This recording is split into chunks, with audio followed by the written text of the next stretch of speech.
presented by Levi's.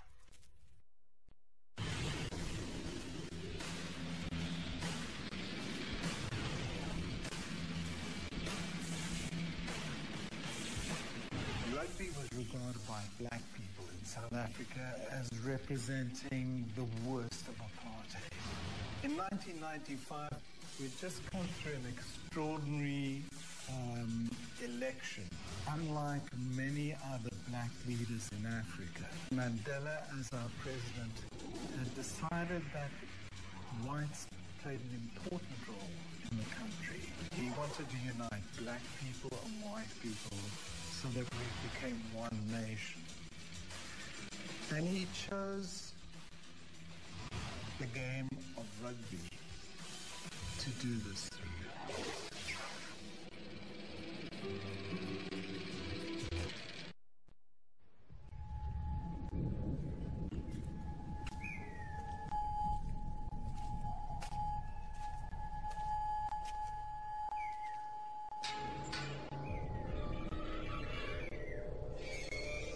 The first time I came to this stadium, I was 9 years old.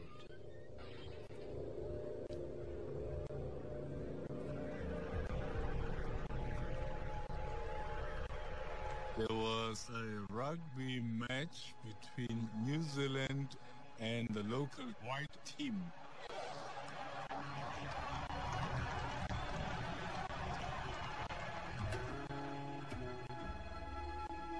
This here used to be the white area. Blacks were not allowed to sit here. We had to stand way over there behind the poles, and we were shouting for the New Zealand team. Every time they had the ball, every time they beat up one of the white guys, we would shout for joy. You see, it was not just about the rugby, the score at the end of the day, was how these people who humiliated me every day, me and my parents, the same thing that they visited on us on a daily basis, they got it on this rugby field. Their white mighty team was getting beaten right in front of these blacks.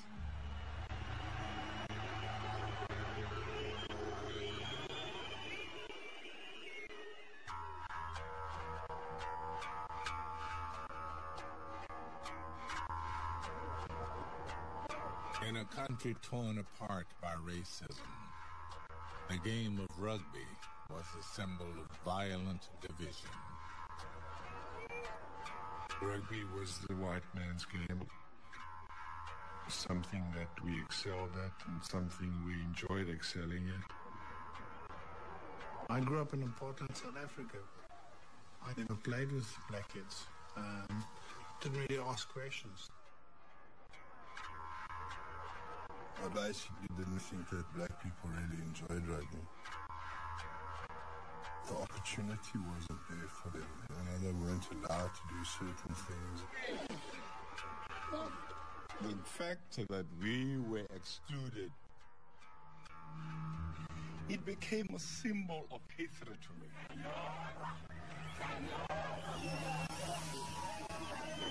Black South Africa as a whole was angry. Angry at an unjust system of white rule.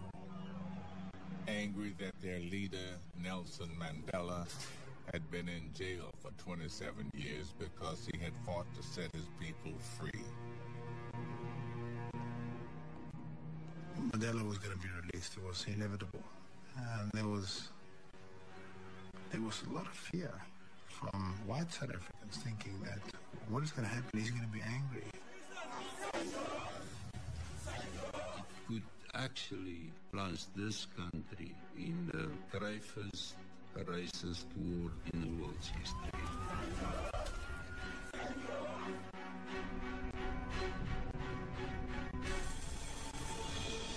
Mandela understood that there could be no democracy without peace, no liberation without reconciliation. In rugby, they saw an unlikely opportunity.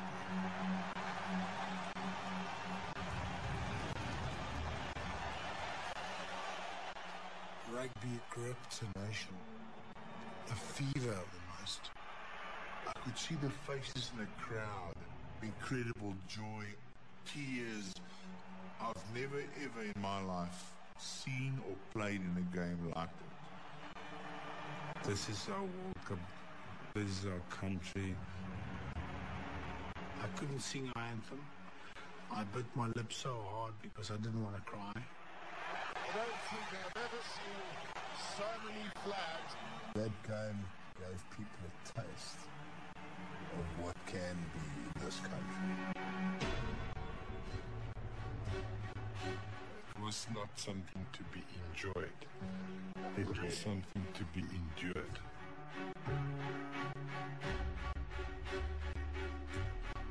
This is about more than just a game. I think they understood that their lives would change forever.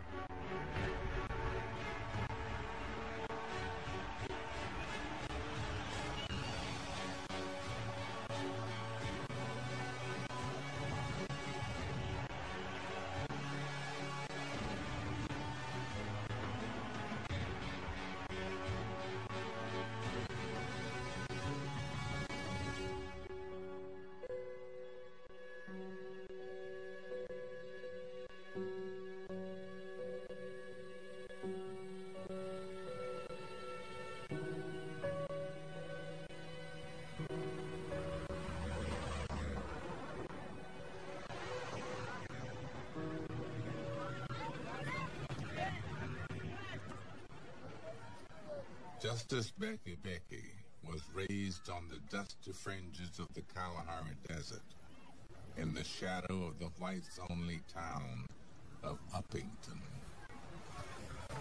This was South Africa under the system of apartheid. Whites enjoyed the good life and power, while the blacks, who outnumbered whites by more than 6-1, did not even have the vote. My feelings towards white people as I grew up was about, firstly, envy. You've got everything that I don't have, and I wish that I could, but just because of the color of my skin, I couldn't. If you want to go to the bathroom, you can't go into the bathroom. When you get on a train station, you can only travel in third class and not second and first class, because the first and the second class was only for whites. The Afrikaners were the section of the white population that created apartheid, believing it was God's will. We believed that different races should be kept apart as far as possible.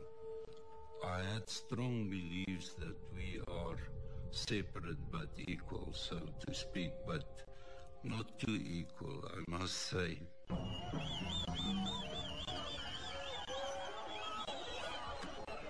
The fire of black anger, suppressed for decades, gathered force in the mid-'80s, spreading far and wide. When it reached Uppington, Justice Becky's town, it did so with typical violence. On the morning of the 13th November 1985,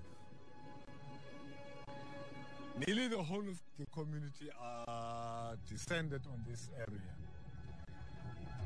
We started praying, but even before we could finish, the police started shooting. A young boy was shot. I was so angry. I ran after the policeman. He had a gun with him. I had absolutely nothing. And I disarmed him, and I hit him over the head with the rifle. And that's when he died. Becky alone had killed the policeman, but 13 other black people on the scene were arrested for complicity in the murder. The white judge saw no reason for mercy, either in the appeals of their lawyers or in their families' grief. He sentenced all 14 of them to death.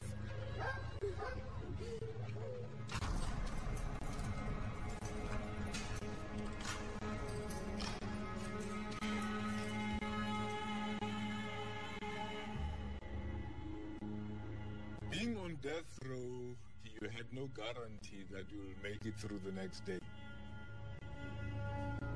The sunset was one blessing. I've made it through another day, at least. Every Monday, there was an execution. We were just hoping that the international community is going to come to our rescue.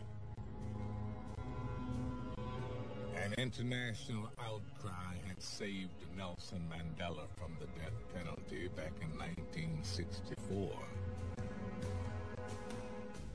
He received a life sentence for plotting to overthrow white rule.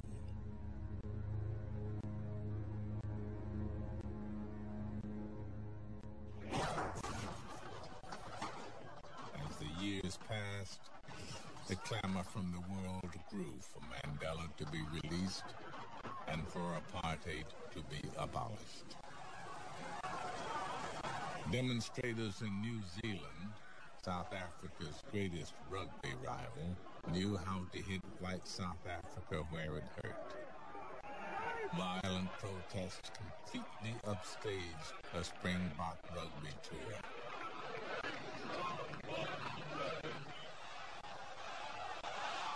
They send a message that it's not just political activists worldwide who are supporting us, but ordinary people are beginning to believe and accept our message of it cannot go on like this in South Africa.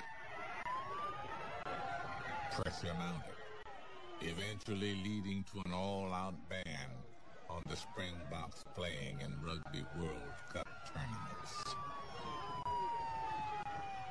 Rugby was chosen as the focus point of the boycotts because that's where it was going to make the most impact to white people in South Africa.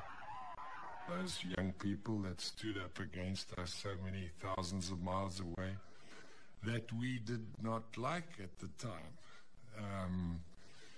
They played their role in changing this country.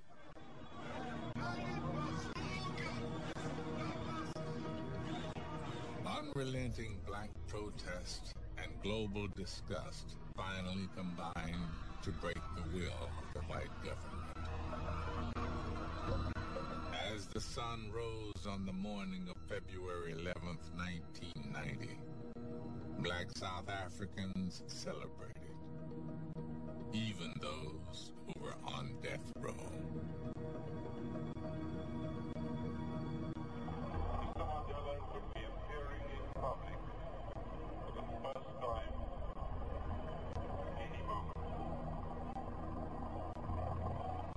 I remember so vividly the day that Mandela was released.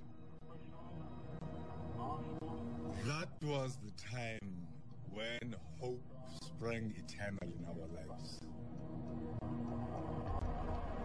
There's Mr. Mandela, Mr. Nelson Mandela, a free man taking his first steps into and from South Africa.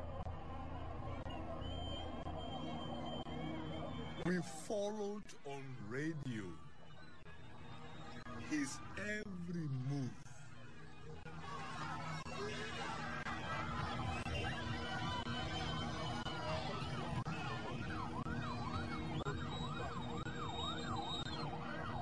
His release meant our freedom.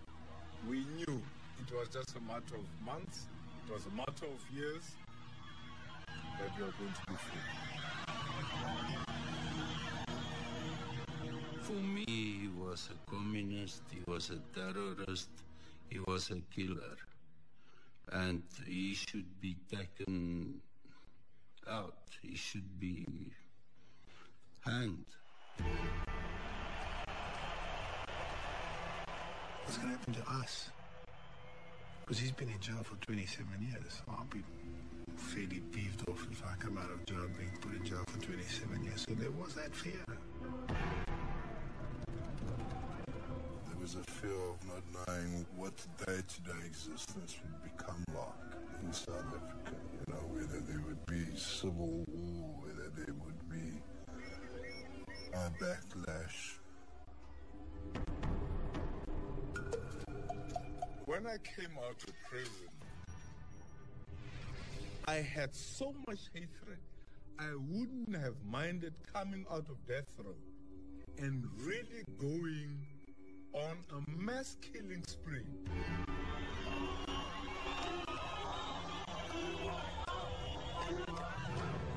Mandela's most urgent task on leaving prison was to cool black anger. He had persuaded the white government that a race war could have no winners, that negotiations were the only way ahead.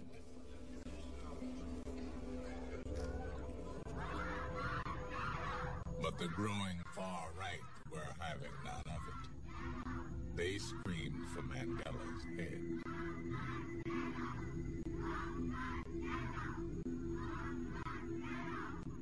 When a previously whites-only school started taking in black children, they responded with blind fury. How can we allow them to come and take over a school in our heartland?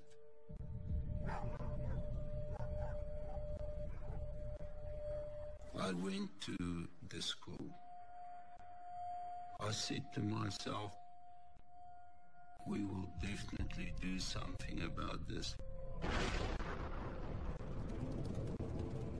powerful bomb has exploded at a school in Pretoria earmarked for occupation by children of ANC exiles.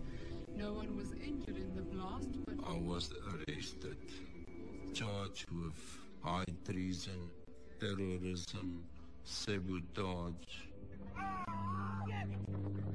For the far right, the time had come to take up arms and join what they chose to call the white resistance struggle.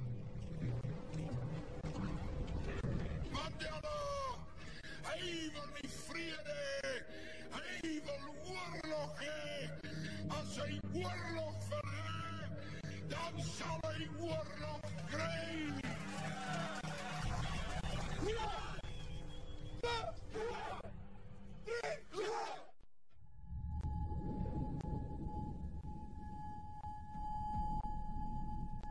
I can recall now as a young boy, Dad took me to the fields and I was running with a brick in my hand, 2 bricks in my hands. Then he said, you gotta be tough, mate. You gotta be rough, you gotta be ready. You gotta have an edge if you wanna compete. If you wanna become a Springbok.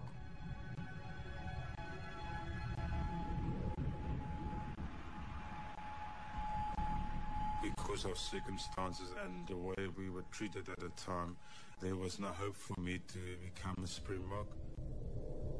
But this had in my mind that I would love to play for rugby at the highest level for my community. And just carry on and try and achieve what you can achieve at the time. While the threat of far-right violence continued to simmer, most white South Africans were adopting a position of wait and see. Mandela saw a chance to appeal to white hearts. If the whites backed democratic elections, he would reward them with a cherished prize. The next Rugby World Cup would be staged on South African soil. There was a sense of surprise Is it possible that a guy who suffered as much as this, whether right or wrongly, could have this kind of magnanimity? Magnanimity was all very well, but Mandela's fellow black leaders wanted some concessions too. With just months to go to all race elections, Mandela's fellow black leaders met and voted to scrap the Springbok emblem. The view was that the name Springbok must fade away. For many people, it represents everything of the West about the past dispensation. Mandela arrived late for the meeting. He was not pleased. His point was, how can you call yourselves leaders when you don't understand that these little symbols can actually take us to war? The white members of the party state are giving in. But you know, this can be a source of something that may trigger them to feel, look, this is it. They believed more in the Springbok than the guns. Mandela's arguments swept all before him. Another vote was held. The Springbok survived. It was maybe a small thing for the majority of people, but for the Afrikaner, it was a huge step in the right direction.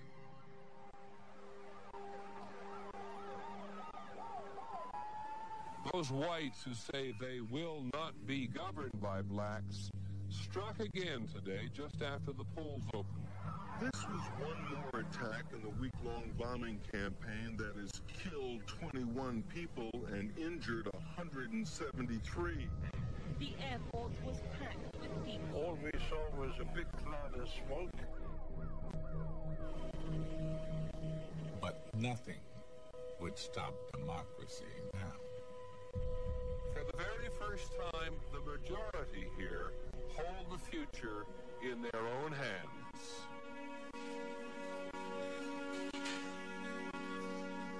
I cherish the idea of a new South Africa.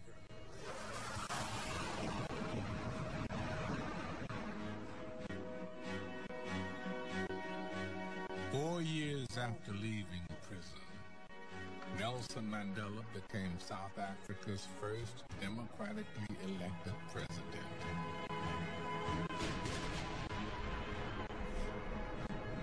But he knew as well as anybody that the foundations of the new nation remained fragile, that work was still needed to banish the prospect of a terrorist war. It was a very touch-and-go situation. Mandela was surrounded by generals who would have murdered him in the past, who still were sleeping with one eye. There was that fear, and the rest of the world too. We're nervous. What is going to happen to South Africa? Is South Africa going to stay its course? What is this leader going to do? What President Mandela did was to reach out to white South Africans, even those who had taken up arms against him. I couldn't understand that this man was actually willing to accept me as part of a delegation. I'm sure he knew what happened. He knows my background. Koos Botha, like many other whites, was won over by Mandela, who, true to his word, gave the whites their reward. The Rugby World Cup was on its way to South Africa. Yet, as the tournament drew near, the concern was that Mandela's growing enthusiasm might not be matched by that of the majority of black people, nor by the results on the field of play. None of the Springbok players had international experience at World Cup level. We'd been chucked together a year or so before, and we were still, in terms of getting to know each other, we still had a long way to go. Among the new faces, Chester Williams, the only black player on the team. The day when I was announced being a Springbok player, our whole street down in my parents' house was full of people there, and they all were waiting for me to come home. And I will never forget that when they told me, Chester, you're going to have to play. Will you be able to manage it? I said, just give me my jersey. I want to sleep with my jersey. During their final training session before the opening match, the Springboks received an unexpected visit. We were a bit apprehensive because we didn't know how the players would react. It's not usual that the president of a country comes to a practice. First, he apologized for interrupting training, but do we mind? He just feels like meeting all his boys. Immediately, without hesitation, he put on his Springbok hat. Without any hesitation whatsoever. He actually knew the names of the players. If it were not for the years when they could not participate in international competitions, if it were not for that, we would know, everybody would know who was going to be victorious tomorrow. We were all very aware that this is going to change our lives forever. In a nutshell, it did change my life forever. The Springboks opening game represented a colossal challenge. As the hosts, they would be taking on the defending world champions, Australia. The official Springbok slogan, "One team, one country," brought home to the players that this World Cup was about a lot more than just sport. The first time that we saw that we truly had the support of a whole nation was when we arrived at Newlands for the opening game.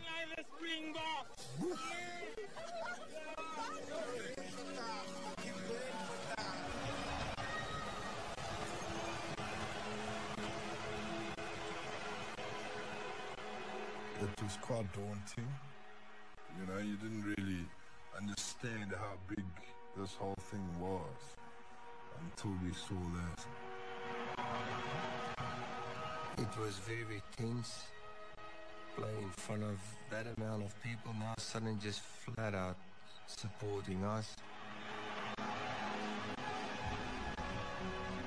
You know, we're coming from a scenario where a lot of people used to boo. The Australians had not lost a single game in a year, but the unexpected support for the home team saw the Springboks take the lead near the end of the first half.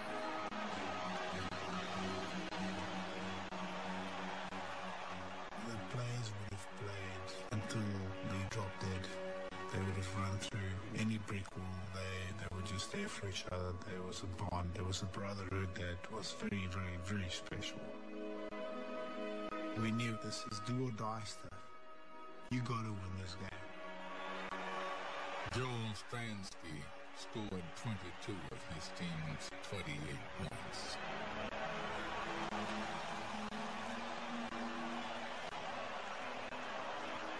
The Springboks had won a victory that astounded and shocked the rugby world.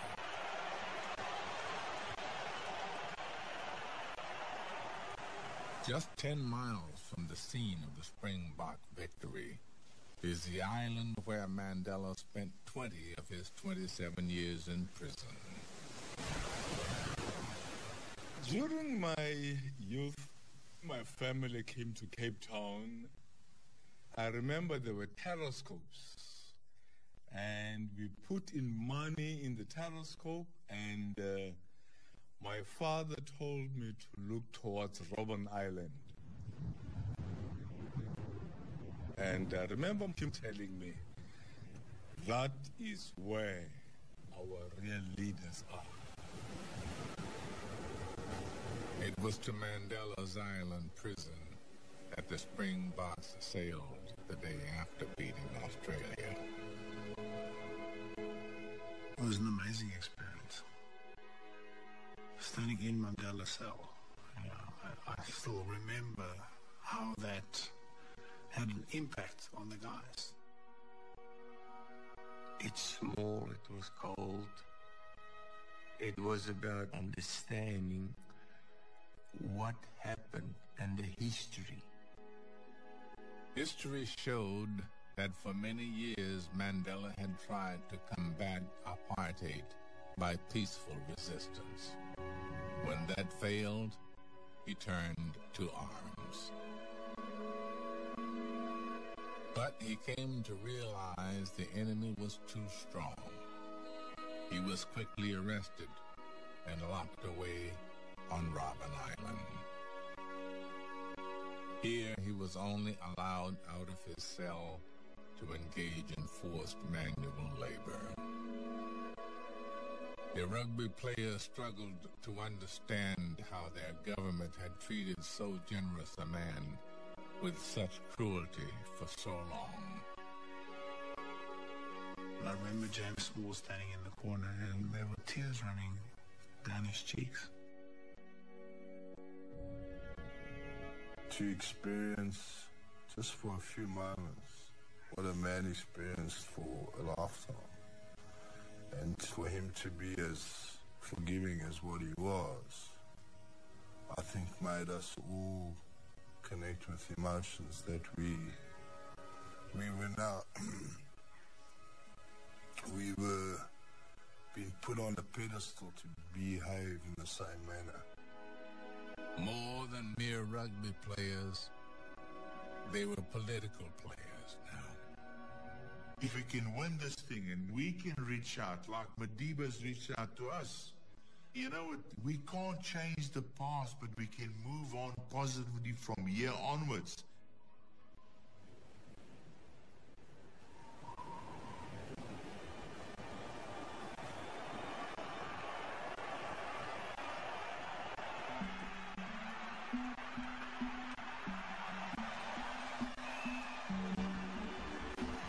On a mission imbued with the spirit of Mandela, the Springboks scored 3 World Cup wins in quick succession. They demolished Romania, then Canada, and against Western Samoa, Chester Williams put on a dazzling display, scoring half the team's points in a 42-14 victory.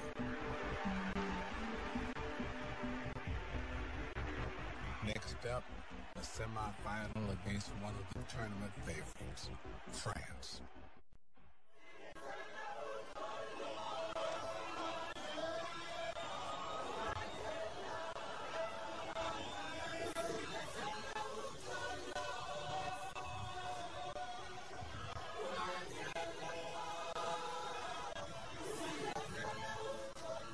The day before the semi-final against France, Mandela appeared at a political rally before his own supporters. But some were puzzled when he put on a Springbok cap. They still associated the green emblem with the old enemy. You see this cup? This cup does honor to our boys who are playing France tomorrow. Here is the man wanting us to reconcile with these brutish people who have humiliated us for ages in our own country. I ask you all. I I don't think for a moment he thought that was going to be easy. I ask you all to stand up behind them tomorrow, because they are our pride. They are your pride.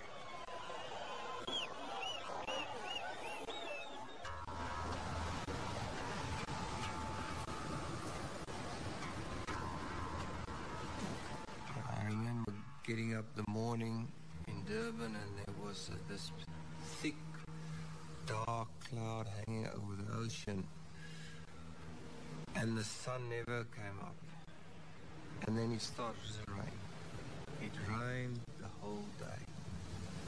And I guess probably an hour before kickoff, as we were in the shed already, there was a huge downpour.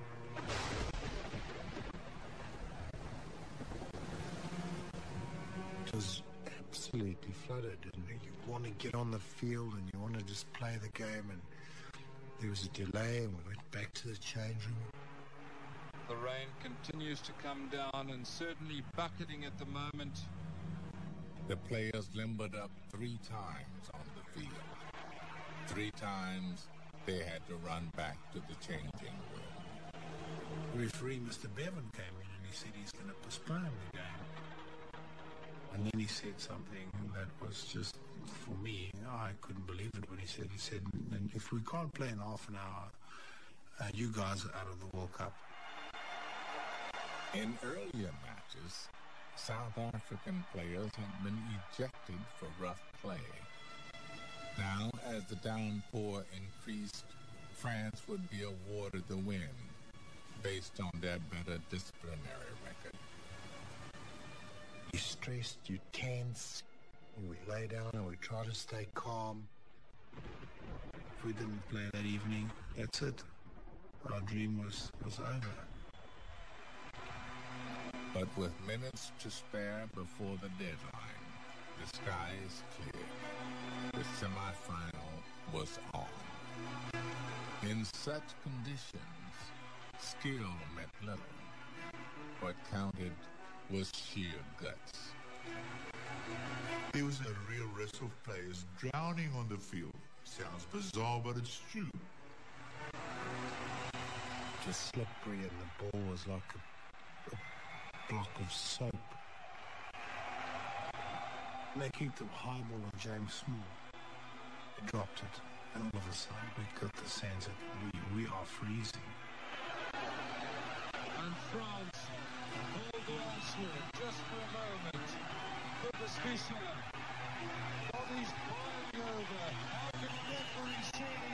The referee has given the try. Underneath of many bodies.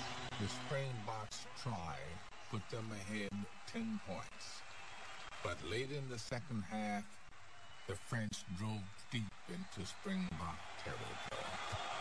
Again, the tip to test Andre Hubert. Hubert loses it this time. This is Benazzi who goes forward. Not given the try. We stopped a Frenchman sliding over the line by some divine force, and this energy just pouring into this team to say, please do it for us. Time was almost up. The French lost the last offensive. If they forced their way over the line, victory was theirs. I was badly injured and I was spitting blood, and I thought, can I last, or am I going to let the team down? You can imagine how strong mentally you've got to be to overcome that. The pressure that runs through the front row of any international squad, they reckon, is between 4.5 and 5.5 tons. These are dangerous moments for South Africa. Scrimmage has gone down again. Purpose picked me up, grabbed me like, there's no way to look the man in the eyes. And he said, well, you can go up. You can go sideways, you can go down, but you will not come back. I promise you that. In South Africa, well, this could be the biggest scrum of their lives. The last 5 minutes have been played in the South African half. Stransky.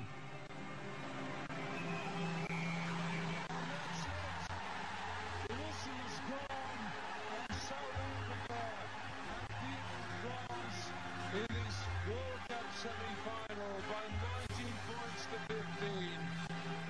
South Africa have gone into the final of Rugby World Cup 1995.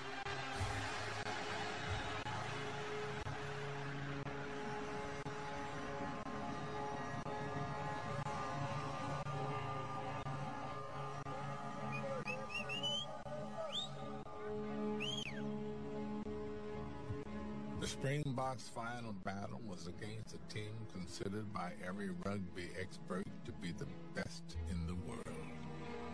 The seemingly unbeatable New Zealand All Blacks. To beat New Zealand, the Springboks would have to play a perfect game. From the big men battling in the scrums to the kicking game and fly half Joel Stransky. In that week building up the final, I said to him, you know, Jolie, these finals are normally so tight that a drop or a penalty kick could be the difference. You should try a few drop goals. He obviously doesn't know how difficult it is, really. Not only do you get the ball under pressure, you got to catch it, you got to drop it correctly. But what he did is he planted the seed. Yet even Spansky at his best felt like a slender reed in the face of one of the New Zealand players, John Olomu, a giant of Polynesian warrior ancestry who had been dominating the tournament. This is the big man, Lomu. He's still on his feet. Lomu could score. That's a great try for New Zealand. John Olomu, once he gets the ball, anything in front of him is flattened out. We looked at him and we understood who was the better team going into the final. And that wasn't us.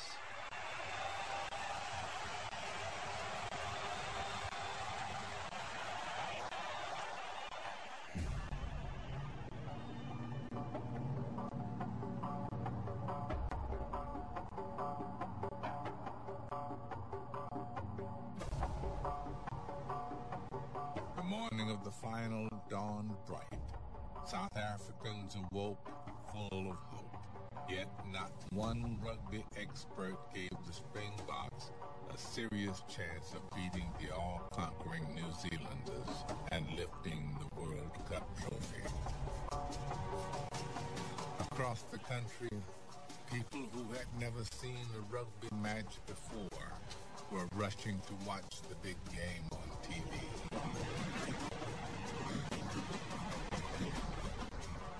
In the big cities, in the shacklands, in rural townships, even in distant Uppington. I felt quite betrayed by my people and by my family. They were looking forward to the final and they were wishing the Springboks well that they should win. And I thought I'm the only sane person amongst all of these people.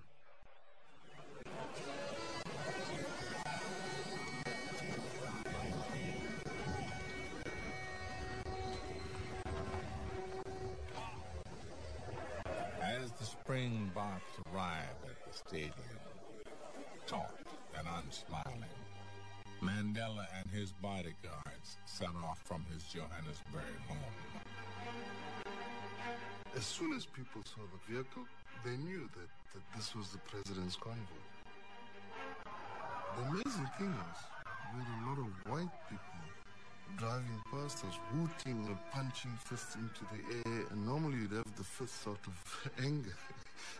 But these were fists of jubilation.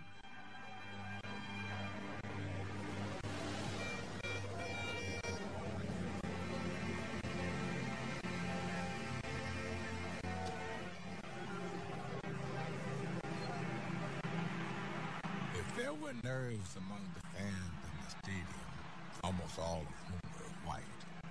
The atmosphere in the Springboks dressing room was electric. About 10 minutes to go before the game, Nelson Mandela walked in, and as he walked in, everyone would jump up. Nobody knew they was coming to visit us. He's wearing our jersey, meaning him, the people outside, the players, the nation. And that was incredibly emotional. Never in our wildest dreams did we ever expect him to wear a Springbok on his heart.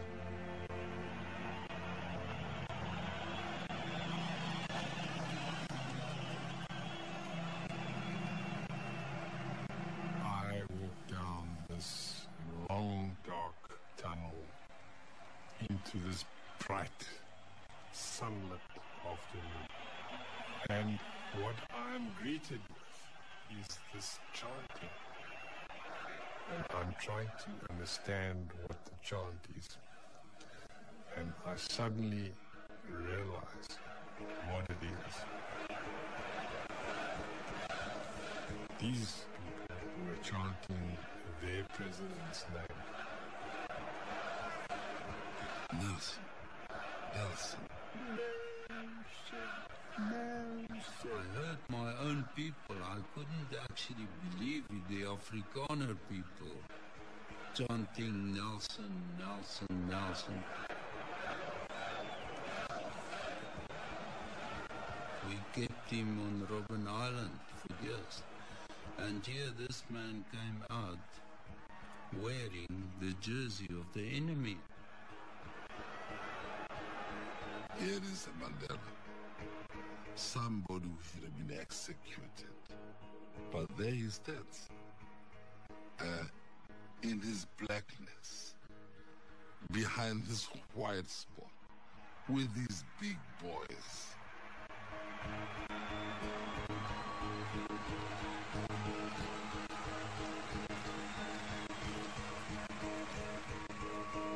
I can still remember the little laugh when he got to me. It kind of put me at ease. I said, good luck, you've got a big day in front of you. He had touched us. He was our 16th man. It was at Mandela's insistence that the new national anthem should combine the familiar song of black protest, Nkosi Sikelele Africa, or God Bless Africa, and the old anthem from the years of white rule. I couldn't say. I bit my lip so hard that the blood trickled down my throat, and I didn't want to stand there and cry. I just wanted the game to start. I was just incredibly, immensely proud of this country. The All Blacks performed their pre-game ritual, the Haka War Dance, with more menace than ever. Jonas started going forward and he was quite aggressive. I thought, well, we're going to meet this. And we ended up facing each other. And I recall looking at the All Blacks, they didn't expect that we would challenge them that close. And it sort of rattled them in a way. The epitome of the rugby player's dream is to play for his country. But then you take it a level up, that you've got a responsibility to the entire nation. Now you face this moment of truth in your life.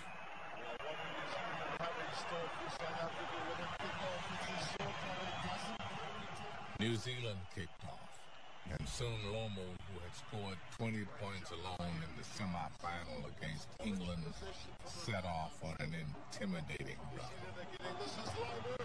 He's found his way down the middle. He just stepped inside. When he did that, in my mind, it was like, wow, he moves. Momo coming in on the burst, right through the middle, trying The South Africans were just managing to contain Lomo, but to the surprise of the New Zealanders, they could not do the same with the Springboks fly half, Joe Stransky. Stransky's got lots of time. Can he get it straight? Yes, he's got it. South Africa go into the lead for the first time in the match. We weren't the best team on paper. Probably not the second best team in the World Cup on paper. But we were gutsy, we were well prepared, we were fit, and we had the self-belief. Our game plan was simple. They brought us there right through the whole tournament. We don't slip tackles. We use our opportunities. We do our basics right.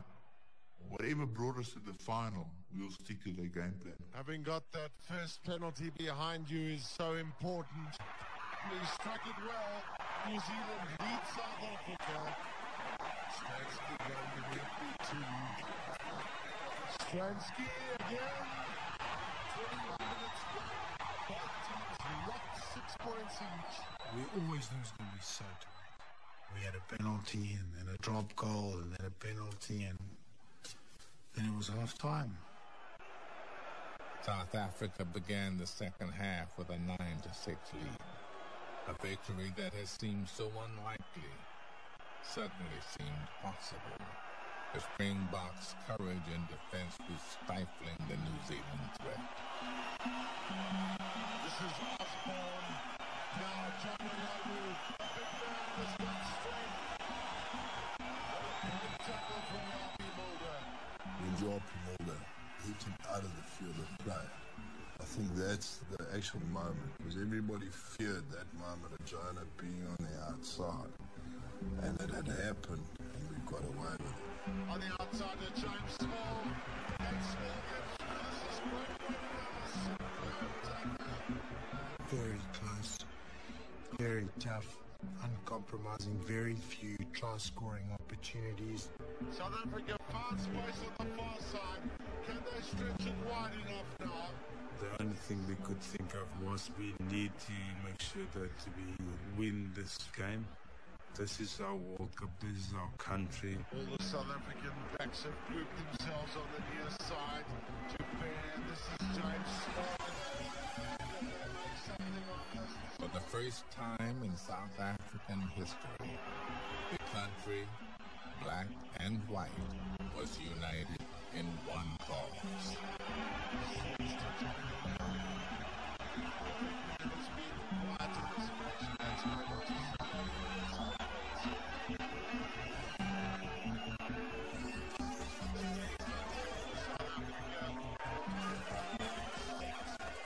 Uppington was praying for the Springboks too, even black Uppington.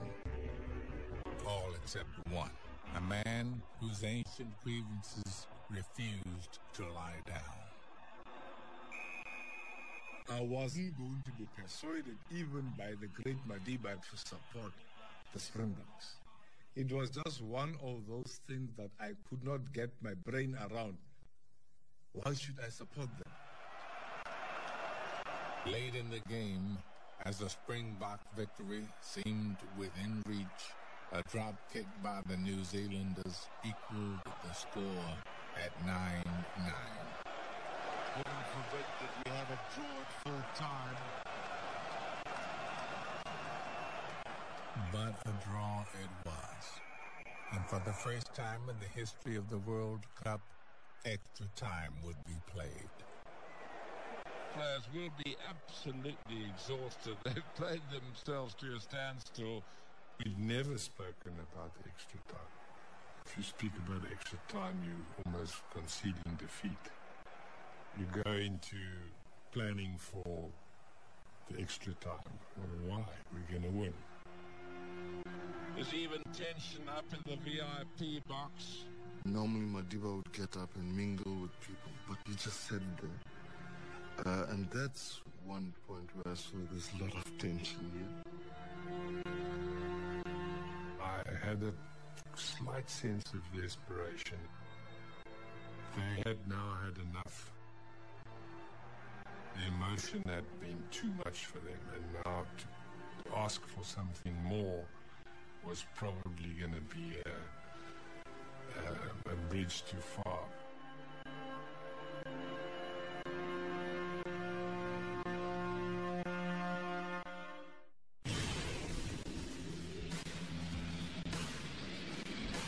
If a country triumphs in a game of rugby, for example, or any other sport, there's a huge emotional catharsis, and we recognize our common humanity. And Mandela has this idea that sport laughs in the face of racial discrimination. By backing the Springboks and asking blacks to back the Springboks, he in fact risked a lot to actually support the team. He could have got a huge rejection. But clearly he's managed to demonstrate that sport can be a great agent for change.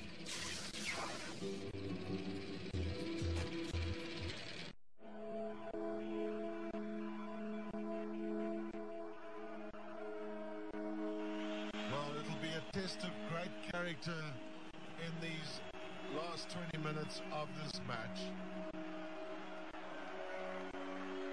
It was a game where these traditional rivals had run themselves virtually into the ground. Francois Pinot is asking for a little bit extra from his players. Francois said, we have come so far. We are so close now. Pleading with him for just something more. Burton's start. Well taken by South Africa. We got to restart, and we got into their half again. And we just plowed the pressure. Extremely well done by Chester Williams. He kept that ball, and this is James Small. And the pass went forward, so South African hands are on their head. James Small and I could have scored a try. And when he passed to me, it was judged to be a forward pass. That could have been the opportunity that did, that changed the World Cup.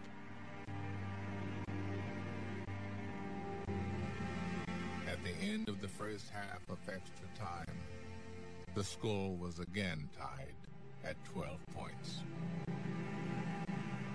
That last extra period was not something to be enjoyed. It was something to be endured. The time had come for one last charge. Rugby is war. It's a battle of skills. It's a battle of guts. That's James Small down on the ground. It's a battle of who's mentally the strongest, who wants it the most. Very much like life. Simpson from now for the big man low where he can't take. With 6 minutes to go, the referee awarded the ball to the Springboks in what looked like a scoring position. The captain gave the signal to go for a try. I called blind move because there's no time for your fly-off to go for a drop goal. No time. But the scrum moved. There was a little bit of a gap, and it's a gap that you can kick into. It's not a gap you can run into. As he was coming around, I shouted to him, cancel. Trying to get him to understand that I wanted the ball. And he looked at me. Van der Westhuizen, Stransky looks for the